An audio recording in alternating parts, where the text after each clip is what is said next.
Okay, hello everyone, and welcome to yet another episode of the IPL Midweek Review.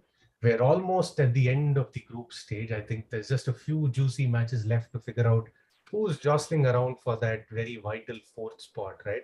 So, thank you for joining us, and I'd like to welcome my panelists today. I have with me the amazingly funny Arun Sriram. Hi Arun, how's the last week, or let's say last few days of IPL been shaping up for you? Yeah, hi Abhinav. Thanks for having me on the show. It's been good, and I'm so looking forward to the remaining five matches, including today's. So finally, the league stage is going to come to a close, and I'm excited about the very fact that the league is going to come to a close. Yeah, it's been a long season with 14 matches each team. It's been much more fun, but I think finally being the key word, right? So before we get into any of the other matches or any of the discussions, I think it's important to spend a couple of minutes on the points table. Uh, Mhm. and I think it's a very, very interesting juncture that the points table is at. Just looking at where the points table stand, I think Gujarat has cemented their space at the top. Rajasthan and Lucknow are jostling still for that second place. The fourth place, though, is where the competition is, right? Now, the way I read this, I think Delhi is more or less in the driver's seat because if Delhi win the next match, I'd say they're about 98% in, right? And Delhi is only playing Mumbai. They're playing the team right at the bottom of the table. So they have a high likelihood to win, although we know Mumbai plays when they have absolutely nothing to play for, right? RCB has one very interesting match with Gujarat, again, the top of the table. It's really funny how the two teams jostling for the fourth place, one of them playing the team at the top of the table, one of them playing the team at the bottom of the table. But it's essentially these two teams with the best chance of going through.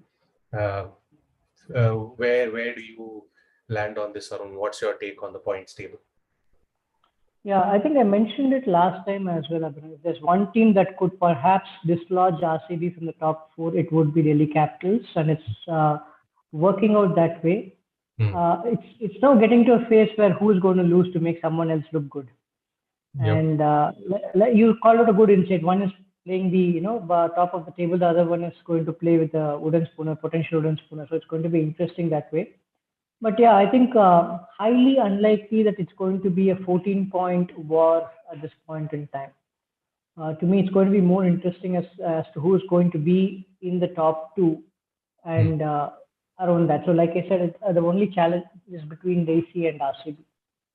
Yeah, but I mean, let's speak through the unlikely scenario as well here, Arun, because let's face it, we could have four teams landing at 14 points, with one of them going through on net run rate. And I think it's been made very possible because Punjab and Sunrisers are both playing a match against each other, both of whom are at the bottom end of the run rate panel. So one of them will get to 14. It depends to be, I think we'll know which of them actually gets to 14, and if their run rate is good enough to get there. Kolkata again playing Lucknow today as we speak, so potentially they could land at 14. And uh, if everyone stays at 14, I think it's going to be a straight shootout between Delhi and Kolkata, depending on how Kolkata's net run rate goes after the match today and Delhi's net run rate, right? Because RCB with, I think they have the second lowest run rate. If things stay at 14, I don't think even if RCB has a huge victory, their run rate is going to come up enough for them to go through, right? Uh, Yeah, yeah. So if RCB was to win, then it will absolutely require DC to lose for them to go. So as simple as that. Yeah. not looking very bright for RCB fans at the moment, unfortunately. And I think we have Sunrisers to thank for that horrible net run rate dip midway through the season. But it is what it is, folks. I mean, if things stay as they are, it looks like Delhi has the front foot, unless our good Mumbaikars are, are good enough to say that we want to show ourselves and we want to bring something to the table and go all out to sort of take out Delhi, right? And yeah, lots of ifs and buts and permutations and combinations in the matches to come. Arun, I'd like to stick on the matches to come because there's five matches left. Mhm. Let's touch briefly on these matches before we matches that we did in the past, right? So the 5 league matches left in the tournament right now are Lucknow versus KKR, which is going today, RCB versus Gujarat tomorrow, Rajasthan Chennai day after, Mumbai Delhi the day after that, which is Saturday, and the last one is Hyderabad Punjab on Sunday, right? Which of these matches are going to be the most interesting for you, Arun? And what are your thoughts around these matches to come? To me, tomorrow's match is going to be super critical because it's going to be one team is anyway in the top two, so the other one has to be absolutely determined to dislodge them. And the advantage that RCB could perhaps have is if GT is going to experiment a bit in its last match, having secured the top two finish. That is one possible scenario that could help RCB as well. And besides that, I would say, to be fair, honest, Royals, I don't think it really cares if it's going to be in top two or top three. They have big match players and they can step up if required. Yeah. And yeah, I think that's about it. I don't think others have much of course, today's match is critical because it will mean whether KKR still has a foot in the door for the playoffs or not. But apart from that, yeah, nothing. I actually think today's match, I mean, I'm not a big believer in KKR at this point for some reason. But I think today's match will be watched very keenly by the Rajasthan folks because Lucknow is playing today, right? And if Lucknow can get up with a good run rate, then they seal that second spot.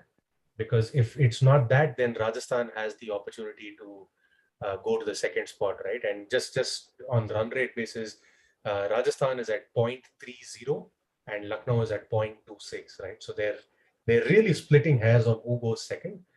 Obviously, the top two teams have that advantage of not having to go through an eliminator, right? So I think both this and Rajasthan have an easier match, so to speak, against Chennai, in my opinion.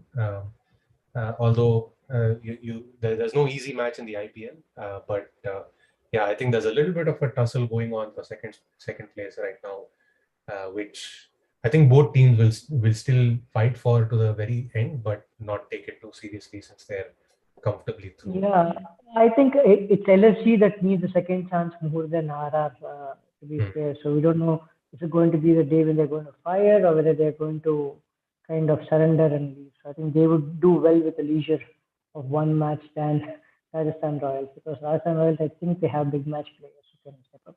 They do. Their big match player, their key big match player, hasn't come to the party recently, but we'll touch on that in just a little bit.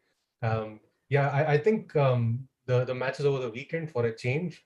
Again, Mumbai Delhi is key, particularly for RCB fans, more than Delhi fans, because Delhi stands to go through as things stand. But a little fair, do you think, Arun? Delhi was a strong squad. I think they've been struggling. I think they've been playing below their weight through most of their tournament. Their squad is better than where they stand. But yeah, I think that's probably going to be one of the last matches of interest. If Delhi goes through in that match, then the rest of the matches simply don't matter, right? Yeah, I think Delhi had a good auction, but not necessarily a great action. So I believe, Abhinav, that a team is made. It should be an extraordinary league of gentlemen rather than be a league of extraordinary gentlemen, right? And when you go with 11 top-notch players, you necessarily don't have a strong team as the best team per se. You can't have a team of 11 gentlemen. So as simple as that. I think the orchestra is playing much better for a Gujarat Titans kind of a team than a DC. So I'm not surprised that they're faltering. This is similar to the earlier days Mumbai Indians teams where we had Tendulkar, Jayasuriya, maybe Ponting came a little later. And then it was like an all-star team. It's great to watch. It gives you the TRPs and pulls people into crowds. Does it necessarily convert into points? Not too sure. Yeah, I think I'm just going to take a moment to pause and call out that Punch dialogue again. Should be an extraordinary team, not a team of extraordinary. No, extraordinary league of gentlemen rather than a league of extraordinary gentlemen. Oh my goodness! I think that one has got to go down. Someone in the comments, please comment on it. By the way, something I forgot to say. If you haven't already done, please like, share, and subscribe, and comment to our channel. Right? We recently hit 100 subscribers, so we're very happy for your support. Thank you, folks.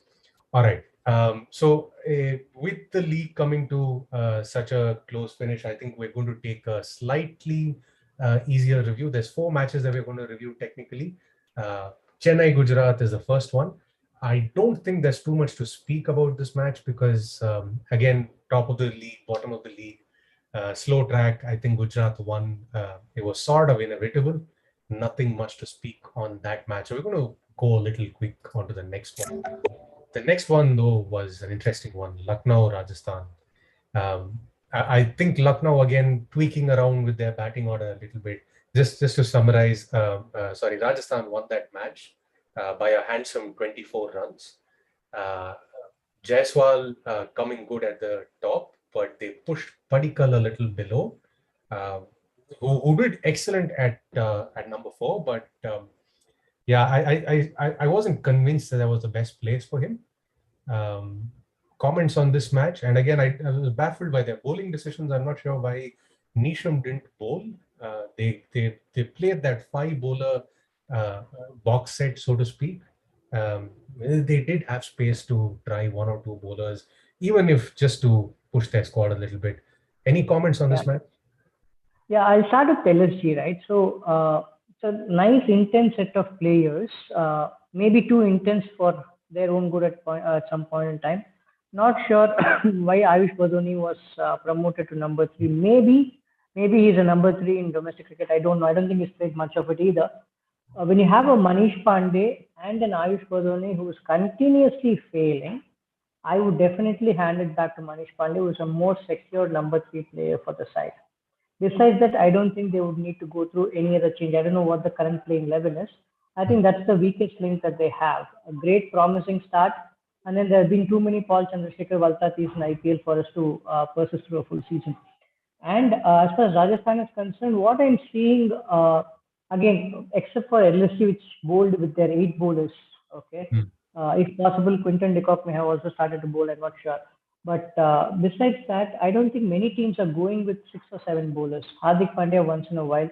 I don't know because they fear 1 over of 20 or 25 could change the match. Like a Daryl Mitchell bowled an over, and that proved to be expensive.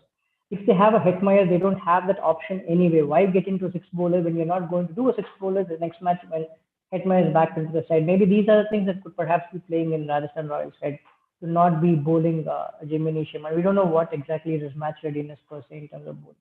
Yeah, but I would look at it a different way, right? I think for all intents and purposes, Rajasthan has qualified.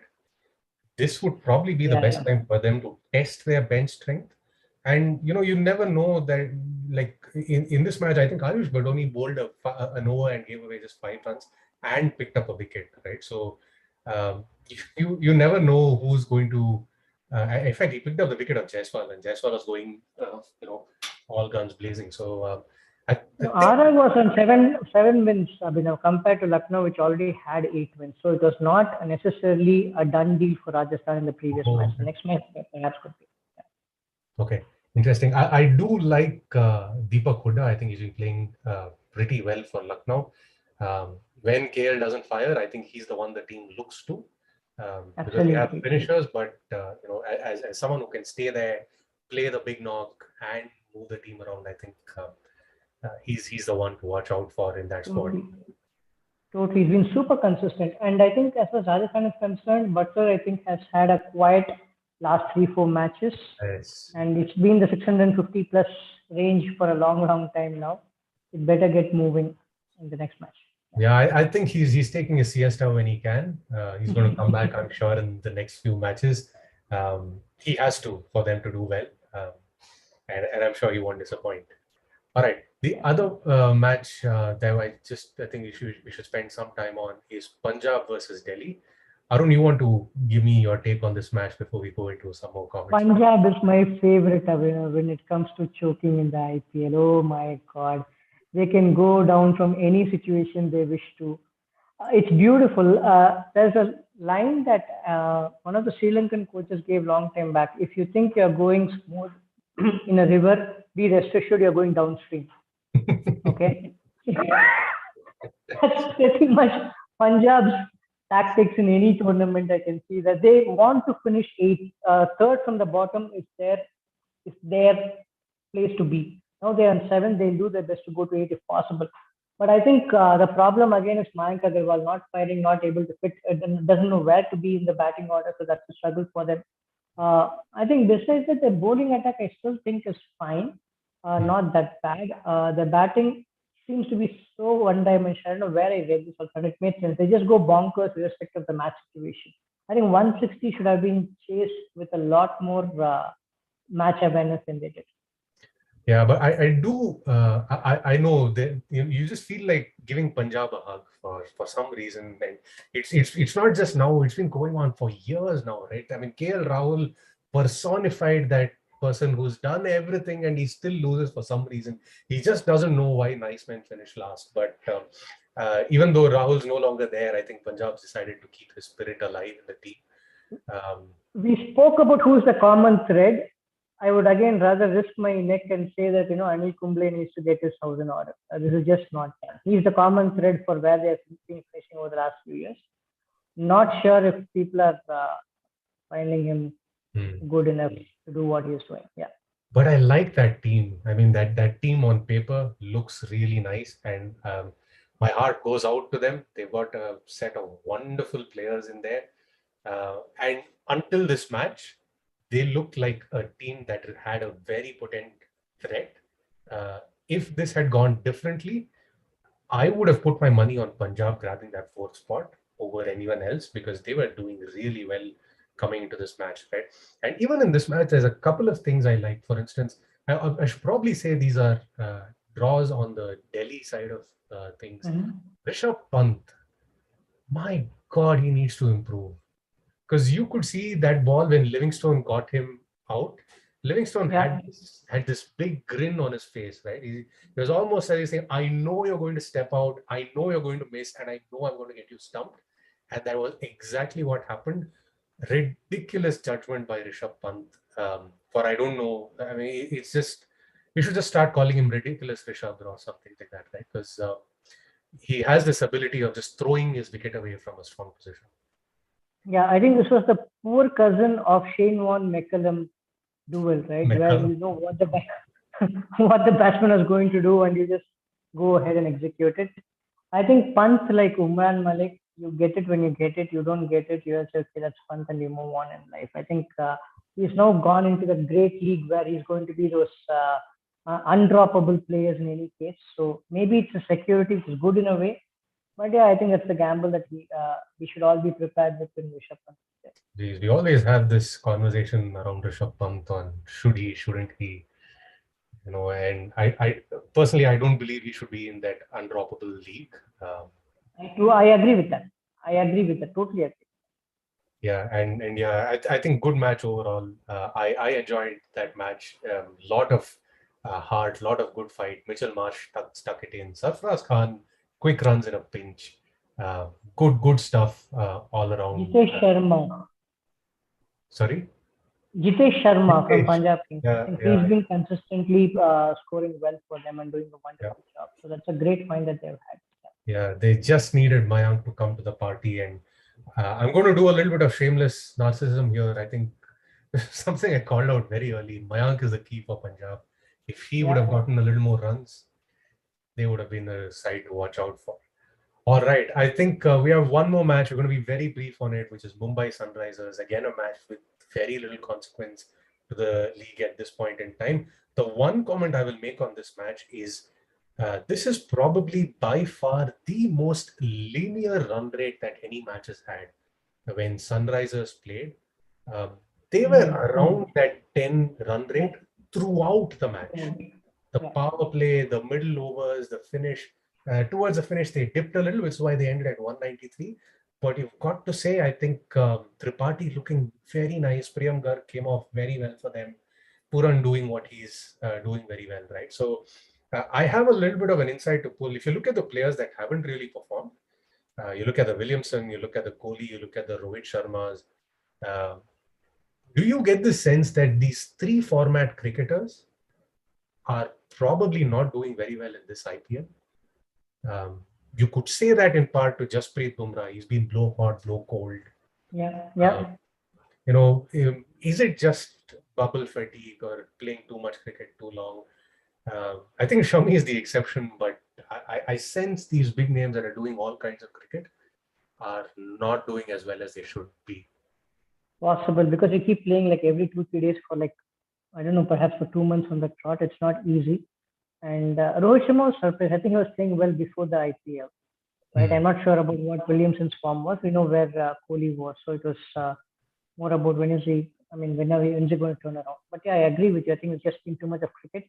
And to be fair as well, these cricketers have got a little bit of break over the course of the last year and a half in different series, Hmm. right? So it's not as much of a fatigue as we may perhaps want to believe. It's just a bad time for too many people to fail at the same time. So some go under the radar, and some are in the limelight for way too long for what they have not been doing. Hmm. All right. I think, unless you have any final comments, Arun, I think this has been a decent review, a nice review. We've had excellent matches in the last few days. We've got some real gems of a match, a lot of rivalry heating up and coming to the absolute business end of the league tournament. So look forward to exciting cricket. Arun, anything from you? Yeah, just a note to the viewers who are tuned in now or later, do subscribe to the Toast Network because we've got wonderful shows happening on Formula One. We have shows coming up on tennis. It's going to be good fun. And stay tuned. We will have more announcements coming your way over the course of next 1 week as to what we're planning to do. Yeah. Yeah, thanks, Arun. I was just about to say before we bid adieu, we've got some good shows coming up for Formula One, as you mentioned. We are doing a review of the French Open as well. So yeah, good stuff to watch out. Please do like, share, and subscribe. And yeah, I think last but not the least, I'm not very certain of the date, but one of our panelists, Tejas, is getting married soon. So for everyone that's subscribing over the next few days, Tejas is going to make sure you get a nice gift, and he's going to invite you for his wedding, feed you, have you nice and happy. So extra incentive to subscribe. Super. Thanks. Yeah, Thank you, thank Abhinav. you Thanks, folks so everyone. much. Take Bye. care. Have a